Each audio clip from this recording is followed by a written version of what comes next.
نکال کر دیکھا ابن تیمیہ سے غلطی ہو گئی، واقعہ تو حرام رضی اللہ تعالیٰ کا، ایک عورت ہے اس کی راوی صرف حضرت حرام بن ملحان رضی اللہ بنت ملحان رضی، اور کسی سے نہیں، دنیا جہان میں جتنی کتابیں نا کسی دوسرے صحابی نے اس کو روایت نہیں کیا، حرام بنت ملحان، مگر یہ صاف لکھا ہے صحیح بخاری میں، اور ساتھ حوالہ بھی ہے صحیح البخاری الجہاد وسیر باب ما قیل فی قتال الروم، تو جہاں سے دیا وہاں ہر شخص اٹھا کر دیکھ لے کہ وہاں ابن عمر کا کہیں نام آتا ہے۔ جن لوگوں کی حالت یہ ہے کہ نہ توفیق ہے کہ کتاب جس سے لکھ رہے ہیں اس کا بھی پتہ نہیں، عبداللہ بن عمر رضی اللہ کا وہاں کوئی ذکر نہیں آتا۔ اس حدیث کے بارے میں بات تو شاید کبھی موقع ملے، مگر میں ضمناً کہہ دوں کہ بے شک یہ بخاری میں ہے، مصنف عبدالرزاق میں، مگر کون بیان کرتا؟ شروع سے لے کر سارے شامی ہیں، کوئی مکے کا، مدینے کا، عراق کا، دنیا کے کسی مسلمان ملک میں کسی کو خبر نہیں ہے کہ حضور نے یہ اطلاع دی تھی، صرف شامی بیان کرتے ہیں، جہاں دارالحکومت تھا معاویہ رضی اللہ کا، بعد میں یزید اور ان کی ساری اولاد، کلہم شامیون، پہلے سے لے کر آخری راوی تک سب شامی، اور شامی بھی کیسا؟ ثور بن یزید الکلائی، جو مدینے میں امام مالک صاحب نے کہا کوئی اس کے پاس نہ بیٹھے، نہ اس کی روایت لکھے، بیماری کیا تھی؟ وہ بھی ناسبی تھا، جیسے خالد بن عبداللہ کا بنایا نا مکے کا گورنر جو علی کو گالیاں دیتا، اس کا بھی یہی کام تھا کہ حضرت علی کو کہتا تھا میں اس کو پسند کر سکتا ہوں جس نے میرے دادے کو قتل کیا تھا، میرا دادا جنگے سے، بھائی ایسے دشمنان اہل بیت کی حدیثیں لیے پھرتے ہو، جب اصول یہ ہے سارے جانتے ہیں کہ کوئی آدمی اگر ایسی حدیث روایت کرے کہ اس آدمی کا تعلق کسی خاص گروہ سے ہو اور اس کے علاوہ اس کی کوئی تائید نہ کرے، یہ ساری امت کا مسلمہ اصول اور عقل کی بات ہے، وہ بات نہیں لی جاتی، وہ تو اس گروہ کا آدمی، اس نے تو کہنا کوئی غیر جانب بیان کرے، اسی لیے علماء نے یہ اصول بیان کر دیا کہ اگر کوئی شیعہ ایسی حدیث حضرت علی رضی اللہ کی شان میں یا اہل بیت کی شان میں بیان کرے جو دوسرے کسی مسلمان نے بیان نہ کی ہو تو بے شک وہ سچا اور دیانتدار، ہم نہیں اس کی بات مانیں گے، شبہ ہے کیونکہ اس کا یہ عقیدہ اور مسلک ہے، اس کی حمایت میں گڑھ لی ہوگی،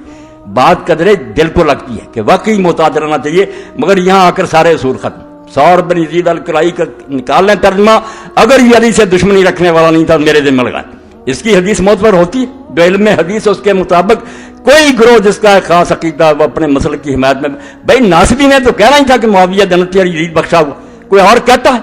کسی کتاب میں دوسرے کوئی روایت ہے، یہ ضمناً بات آ گئی، تو خیر صحیح بخاری میں عبداللہ بن عمر، دوسری غلطی کہ عبداللہ بن عمر سے صحیح بخاری میں جہاں ہے نا بلکہ اور کسی کتاب میں بھی تو نکال دیں، کسی جگہ عبداللہ بن عمر رضی اللہ کی یہ روایت نہیں ہے، یہ روایت جہاں بھی ہے حضرت حرام بنت ملحان رضی اللہ تعالیٰ عنہ سے روایت، تو اس نے بھی خلاصہ یہی نکالا ہے کہ یزید بالکل امیر المومنین تھا، ساری امت نے تسلیم کر لیا تھا، کیسے تسلیم کیا تھا یہ بیان کرنا ہے، جس سے میں نے کہا اور علامہ ابوالکلام آزاد نے کہا یہ کہانی ہی نہیں دین کی حقیقت ہے، اور میں ڈنکے کی چوٹ کہتا ہوں کہ جو لوگ اسلامی خلافت کے مدعی اگر وہ حسین کو نہیں سمجھے ان کی تحریکیں بے برکت ہیں، اور کبھی دنیا میں وہ اسلامی خلافت نہیں قائم کر سکتے، اسلامی خلافت برباد کرنے والوں کی حمایت کرتے ہو، اور جو اس کو قائم کرنے کے لیے اٹھا اس کو باغی اور مجرم کہتے ہو، پھر کس خلافت کی بات کرتے ہو؟ اپنے دعوے کے خلاف تم غلط باتیں کرتے ہو، ایک طرف خلافت کے مدعی ہو، دوسری طرف جنہوں نے خلافت کو بدل کر ملوکیت میں تبدیل کیا اور ایسے ظالمانہ طریقے سے بیان کیا۔ میں یہ حقائق اس لیے لکھوانا چاہتا ہوں، میں نے اس بارے میں جو پڑھا دکھ تو یہ ہے کہ میں اس کو لکھوا نہیں سکا، آپ اس پر کتاب نہیں لکھ سکا، ورنہ اس پر ایک مبسوط کتاب ہزاروں صفحوں میں لکھنی چاہیے۔ یہ کوئی واقعہ، یہ اسلام کا ایک روشنی کا منار ہے، اگر یہ ڈھہ گیا اور حکومتیں چاہتی ہیں کہ اس کو گرا دیا جائے، یہ تو پیغام ویسے ہی دے دیتے نا کہ امام حسین رضی کی قربانی، ورنہ ظالم مسلمان حاکموں کے لیے حسین ایٹم بم ہے، اگر وہ روح امت میں پیدا ہو جائے کہ برے کے سامنے سر نہیں جھکانا چاہیے، طاقت کوئی چیز نہیں ہے، حق کا ساتھ دینا چاہیے، اور اس میں یہ بھی نہیں دیکھنا چاہیے کہ آدمی تھوڑے ہیں ساتھ یا زیادہ نہیں، جتنے ہوں لے کر میدان میں نکلتے، جو سبق ہے جو ان لوگوں کے لیے تو موت ہے، یہ امام حسین رضی کے دن پر کیسا پیغام دے سکتے ہیں؟ رسمی طور پر سیکرٹری لکھ دیتے ہیں، بیان کرتے ہیں۔ حسین رضی اللہ تعالیٰ عنہ کے واقعہ میں یہ کہتا ہوں کہ کچھ لوگ پوچھتے ہیں یزید جو تھا وہ اپنی ماں بہن سے زنا کیا، جھوٹ بات،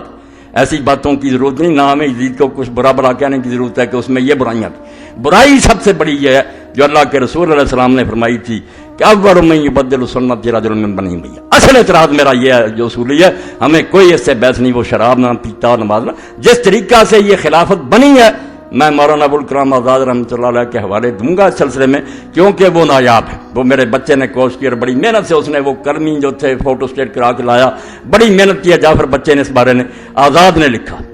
کہ بنو امیہ کی حکومت غیر اسلامی اور خالص کفر جلی پر مبنی، کفر جلی کا ننگا کفر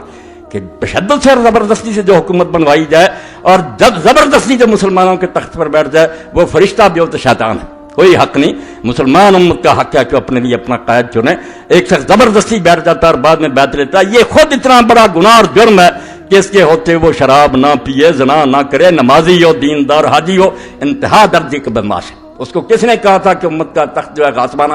اس پر آ جائیں گے حوالے کہ صحابہ کی گردنوں پر کیسے تلواریں رکھیں گئی، کس طرح بیعت چلے گی، جس سے پتہ چلے گا کہ اس سے زیادہ قیامت اس وقت اسلام پر جو آئی تھی نہیں آ سکتی. امیر معاویہ رضی اللہ عنہ نے اس سلسلے میں جو کردار ادا کیا، جو رشوت سے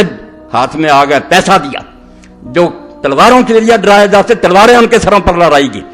اس لیے مسجد مدینہ میں جو بے حرمت بخاری شریف میں سنا، اللہ کے لیے تم ہمدردی کرو امام حسین سے جس کے بارے میں رسول اللہ غمگین پائے گئے اور اس کی موت سے پہلے حدیث پاک میں یہ بھی آتا ہے، وہ سارے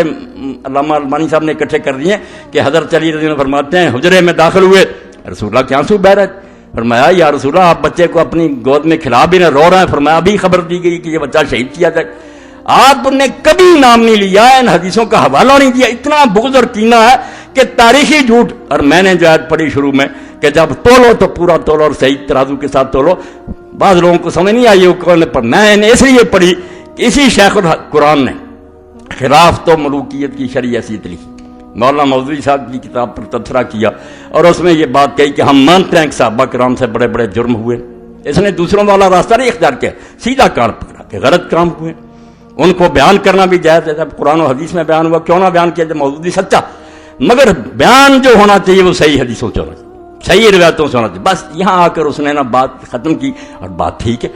کہتا جرم بھی ہوئے ہیں، بیان کرنا بھی گناہ نہیں ہے، کوئی توہین نہیں ہے، حقیقت بیان ہونی چاہیے، مگر روایت جو ہے پوری احتیاط سے لینی چاہیے. میں یہی کہتا ہوں اسی ترازو سے صلاح الدین صاحب توڑنا چاہیے تھا. آپ نے جتنی امام حسین کے بارے میں لکھی کہ وہ واپس آنا چاہتے تھے، ان کو صحابہ روکتے تھے، ابن عباس روک. میرا چیلنجر کئی مرتبہ میں نے کہا کہ ایک صحابی کا روکنا بھی کوئی شہادت کرے مجھے پھانسی پر لٹکا دو. تم بنو امیہ کی گڑی ہوئی روایتیں کہ امام حسین کے جہاد کو برباد کر دیا جائے، وہ خالد بن عبداللہ کسری جو علی پر لعنت کرتا تھا ممبر مکہ پر، اس کی روایتیں بیان کر رہے. کہاں گیا وہ معیار جو بات تم نے کہی تھی 100% ٹھیک. اور میں یہی کہتا ہوں کہ اگر مودودی صاحب کی کتاب میں کچھ چیزیں نہیں ماننی چاہیے، مگر میں نے جو اس پر حاشیہ چلایا صلاح الدین یوسف صاحب کی کتاب پر ایک ایک لفظ پر صحیح حدیثوں کے دے دیے میں نے صفحے کہ کس بات کا انکار کرتے، کون سی بات مودودی نے اپنی طرف سے کہی ہے. اگر تاریخی حوالے نہیں صحیح ٹھیک، انہوں نے لکھی تاریخ کی مدد سے، آؤ میں حدیث سے ثابت کرتا ہوں. یہی علی پر ممبروں پر لعنت کرنا، امیر معاویہ رضی اللہ عنہ کو صحیح حدیثوں سے پیش کرتا ہوں. وہ اگر حاشیے چھپ گئے تو اس بارے میں اتمام حجت ہو جائے گی، کوئی آدمی نہیں بول سکتا، زبانوں پر مور لگ جائے گی. ایک ایک لفظ کی میں نے خبر لی ہے کہ کیا دیکھ رہا. ایک طرف معیار بناتا ہے کہ صحیح روایت سے کام لینا، پھر ساری جھوٹی روایتیں اپنے حق میں جتنی جھوٹی جاتی ہیں وہی تبڑی وہی ابن اسیر پھر معتبر ہو جاتے ہیں. اور ان سارے جھوٹوں کا حال یہ کہ جن کتابوں کو کہتے رہتے ہیں جھوٹ کا پڑندہ، جب علو سیدھا ہوتا کہ امام حسین واپس آنا چاہتے تھے شرطیں، پھر وہی کتابیں معتبر ہو جاتی. میں ایسا نہیں کرتا، میں کہتا ہوں وزن بالقسطاس المستقیم، ایک صحیح ترازو لو اس سے تو لو. آپ کے خلاف جائے یا آپ کے حق میں جائے، بات وہ کہو جس کی سند مضبوط ہو. اس لیے میں آپ سب حضرات سے یہ کہتا ہوں کہ اللہ کے لیے حسین رضی کے واقعہ کو کوئی قصہ نہ سمجھیں. جی جیسے کہا نا ابن مولانا ابوالکلام آزاد نے کہ یہ اسلام کی حقیقت ہے، اسلام سمجھنا چاہتے ہو کہ ہے کیا؟ صرف حسین. رمز قرآن حسینہ موختم زیاد سے و شعرا فروختم. اقبال کہتا ہے قرآن کی تفسیر تو ہمیں سمجھ ہی حسین سے آئی. جب حسین کو سمجھا تو پتا چلا کہ مسلمان طاغوتوں کے سامنے سر جھکانے کے لیے پیدا نہیں ہوا کہ ظالم تختوں پر بیٹھ جائیں، ہم صرف سر جھکاتے رہے. اور اس پر بھی میں پڑھوں گا کہ جب سے یہ نظریہ ایجاد کیا اہل سنت نے اور اہل حدیث نے کہ متسلط اور متغلب جو تخت پر بیٹھ جائے، بس نظریہ ضرورت کے تحت اس کو تسلیم کرو. میں اللہ کو حاضر ناظر کر کے کہتا ہوں کہ سارے دین کی بربادی اس لیے ہوئی